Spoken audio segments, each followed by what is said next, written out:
Azalete Uyako kanina ikwenanga Wapi Uyako kanina sanjolanga Yaka domina Domina mokote Yaka domina Nogola nogola Tango yesondi maka Nanyango aboyaka fada Tango yeso atomboli Nanyango akitisa fada Eromba atelemi Na bomo inanga Nanya apusana apusana.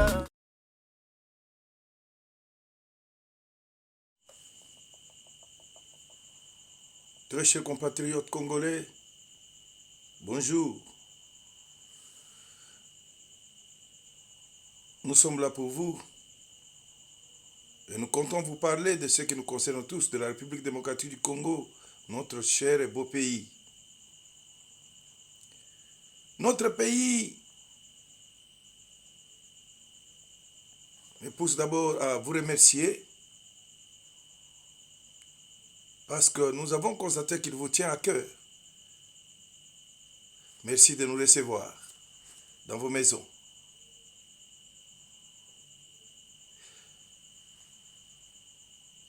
Le Congo, notre beau pays, notre chère patrie, vous tient à cœur. Et c'est pour cela que nous nous accordons ce devoir de vous parler de ce qui concerne notre pays, la République démocratique du Congo. Actuellement, le Congo est menacé. Non seulement qu'il est menacé, il est aussi attaqué. Et on compte des morts par millions.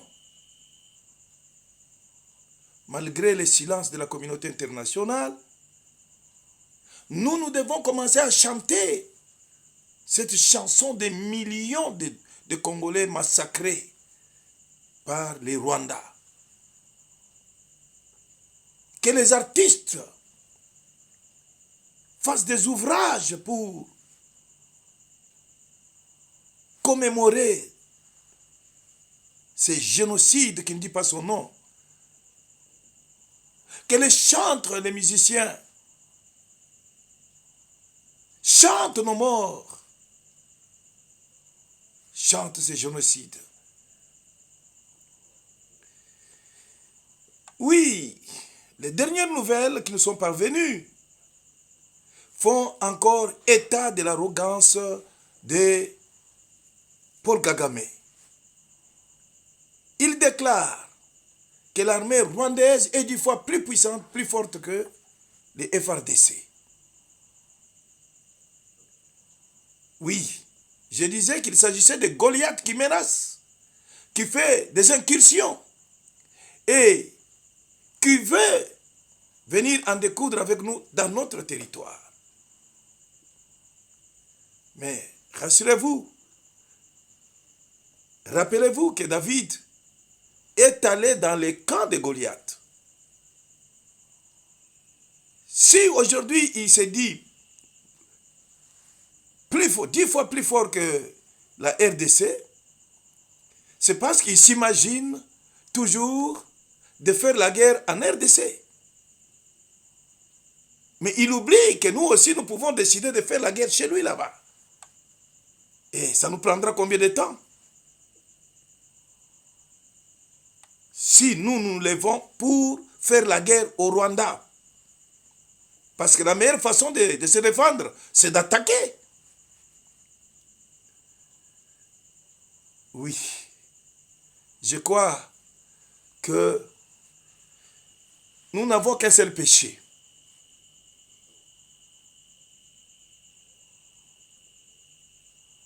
Notre péché à nous, la République démocratique du Congo,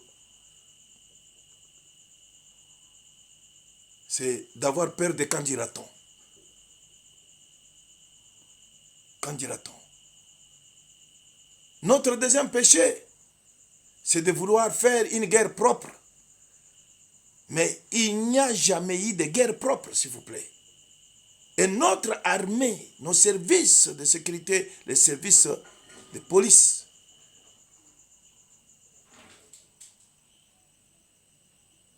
nos services de renseignement, ils doivent d'abord intérioriser ce principe qu'il n'y a pas de guerre propre. Si la RDC veut faire la guerre propre, alors il ne veut pas du tout faire la guerre.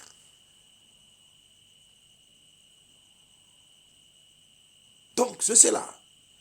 La troisième chose que nous voulons rappeler est que aucun service secret au monde ne respecte les lois, que ce soit les lois du pays de son pays ou les lois de la communauté internationale. Aucun service secret. Si un service secret commence à respecter les lois de son pays ou les lois de la communauté internationale, ce n'est plus un service secret. C'est pourquoi, à l'époque, nous étions en train de tirer les oreilles de ceux qui dirigeaient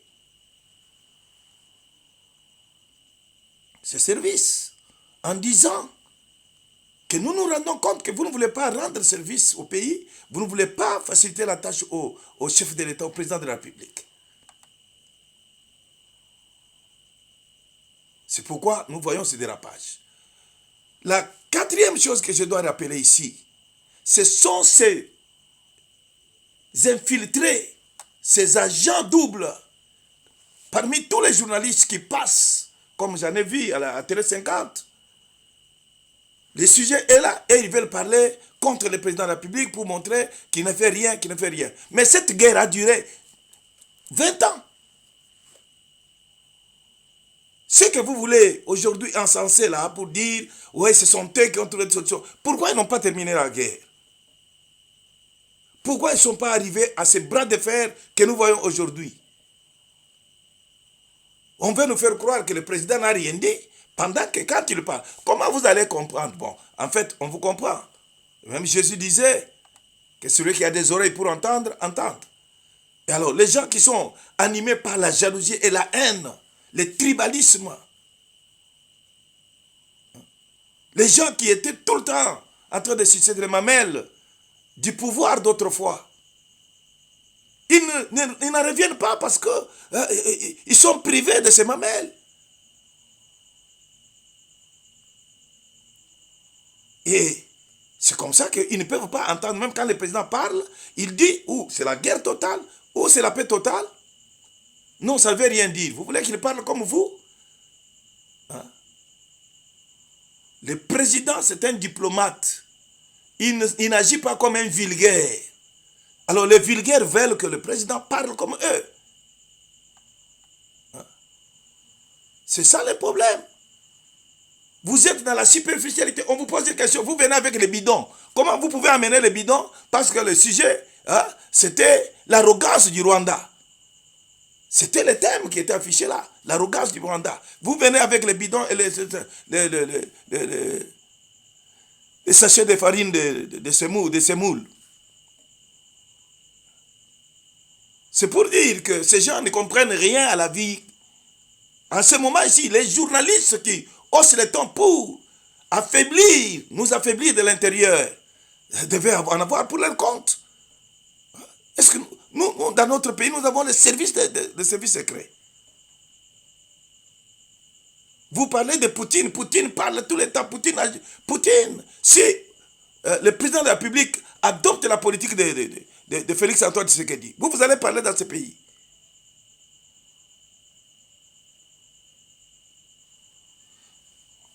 Écoutez, nous sommes là, nous disons tout simplement que le Rwanda doit user d'humilité, sinon ça va lui coûter trop cher. Pourquoi veut-il toujours vendre la peau de l'ours avant de l'avoir tué? Si autrefois vous avez eu gain de cause dans ce pays, c'est parce que vous aviez vos agents Et cette machine est en train d'être défaite, petit à petit, mais sûrement. Et vos acolytes qui sont dans le journalisme, c'est le moment qu'ils choisissent pour s'attaquer au chef de l'État, s'attaquer au gouvernement, s'attaquer aux institutions et montrer donc nos faiblesses et consorts. J'ai dit, c'est la faute à nos services secrets.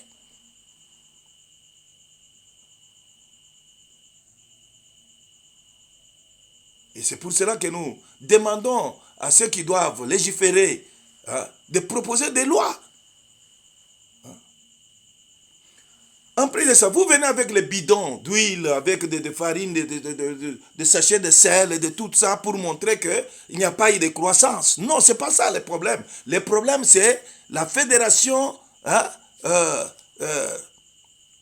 des commerçants, là, qu'on appelle FEC, la fédération des entrepreneurs congolais. C'est ça le problème. Ce sont les mêmes gens qui ont pillé la population, qui ont pillé l'État, qui ont détruit les tissus économiques, qui ont maintenant le commerce ou l'économie du pays entre les mains et qui décident selon les lois qui leur donnent ces prérogatives. Ils peuvent décider d'augmenter les prix sans aucune raison. On nous montre un plateau d'œufs. Mais vous savez qu'il n'y avait aucun indicateur qui pouvait favoriser l'augmentation du prix. Ça relevait seulement de la mauvaise foi. On dit, allez, on fait monter les prix et puis on fait monter les prix. C'est ça le problème. C'est pourquoi, moi, je demande au chef de l'État de regarder ces problèmes de la FEC. Il ne faut pas laisser les ennemis du peuple continuer à torpiller tous les efforts du chef de l'État. Les cartons de Thomson qui s'achètent à quelques 3 dollars, 4 dollars, est vendu à 80 dollars. Pour quelle raison? Et vous allez dire, pourquoi est-ce que le carton de Thomson est vendu à autant? Non, ce sont ces détracteurs, les détracteurs du chef de l'État, qui sont en train de faire monter les prix gratuitement comme ça, pour faire monter la psychose. Ils comptent sur l'ignorance de la population parce que la population n'a pas la capacité d'analyser les choses à fond. Je crois que c'est ça la vérité que le peuple congolais doit comprendre. Il y a eu les bras de fer ici, entre le gouvernement et la FEC. On leur dit, mais pourquoi est-ce que vous mettez les cartons de Thomson à ce prix-là? Ah ben vous savez, ils se sont imposés parce que les lois leur donnent ce monopole et cette prérogative de fixer les prix comme ils veulent. Et aujourd'hui, vous voulez mettre ça sur le dos du chef de l'État?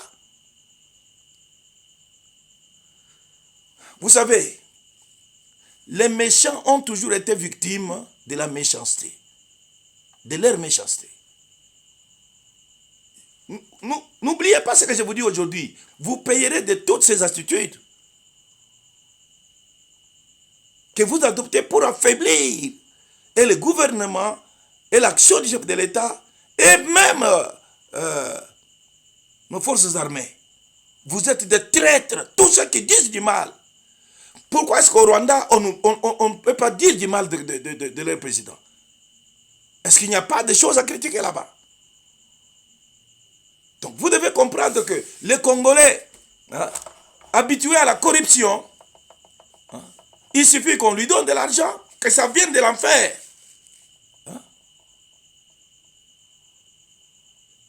Ou de la Guéhenne. Ils sont prêts à exécuter les sales besognes.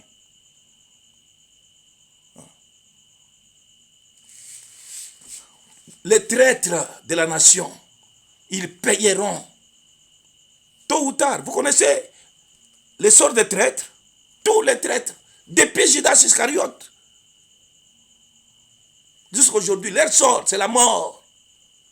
Une mort violente. Tu continues à manger l'argent, vos enfants mangent l'argent. Vous allez vous plaindre aujourd'hui pourquoi les gens meurent et consortent. Mais est-ce que vous savez que les gens payent aussi de leurs actes?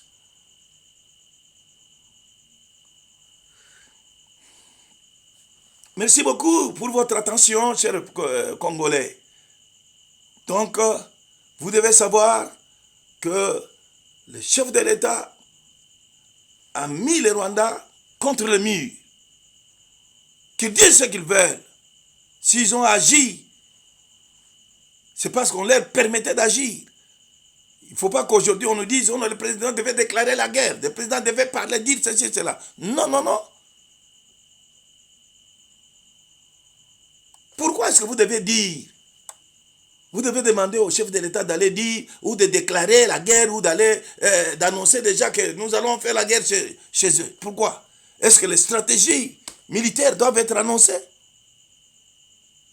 Si Kagame dit qu'il va faire la guerre chez nous, il croit qu'il a lui seul le monopole d'aller faire la guerre chez l'autre. Et que les autres n'ont pas aussi le pouvoir et la possibilité d'aller faire la guerre chez lui. Les roquettes, et les missiles, les consorts, tout ce qu'il a là. Si on entre chez lui, il va les tirer. Il va tirer des roquettes dans son territoire. Comment va-t-il faire pour nous empêcher d'entrer dans son territoire? Je crois que ce que nous disons doit le faire réfléchir. Le Congo, ce n'est pas n'importe quel pays. Et la patience n'est pas un signe de faiblesse. La patience est une force. Et ceux qui veulent que la guerre devienne une première voie, ils ne sont pas sages. Si on peut obtenir la paix par d'autres moyens, on doit l'obtenir par d'autres moyens. Et la guerre doit être la dernière alternative pour ceux qui savent. Pourquoi Poutine qui a la bombe nucléaire ne l'a pas utilisée? En premier lieu parce qu'il veut avoir la victoire. Merci très chers compatriotes pour votre attention. N'oubliez surtout pas de vous abonner, d'aimer, de partager et aussi de sonner la cloche pour être alerté chaque fois qu'il y a une émission de notre part. Avec la foi en Dieu, la victoire est certaine. Azalete.